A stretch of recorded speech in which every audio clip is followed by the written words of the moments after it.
கோவை அருகே வீசிய சூறாவளியில் சுமார் 10 ஏக்கரில் சாகுபடி செய்யப்பட்டிருந்த வாழை மரங்கள் முறிந்து சேதமடைந்தன.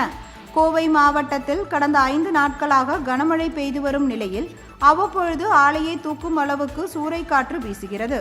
இந்நிலையில் குப்பனூர் பகுதியில் வீசிய சூறைக்காற்றிற்கு அறுவடை தயாராக இருந்த வாழை மரங்கள் முறிந்து சேதமடைந்தன.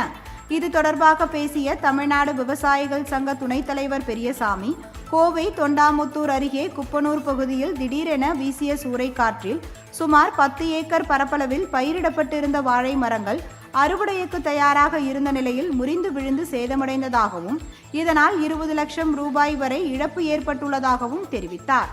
இதனால் வாங்கிய கடனை எப்படி திரும்பி செலுத்துவது என தெரியாமல் விவசாயிகள் விழிபிதுங்கி நிற்பதாகவும், எனவே சேதமடைந்த வாழை மரங்களை வேளாண் துறை அதிகாரிகள் மூலம் மதிப்பீடு செய்து அரசு உரிய இழப்பீடு வழங்க வேண்டும் என்றும் அவர் கோரிக்கை விடுத்துள்ளார்.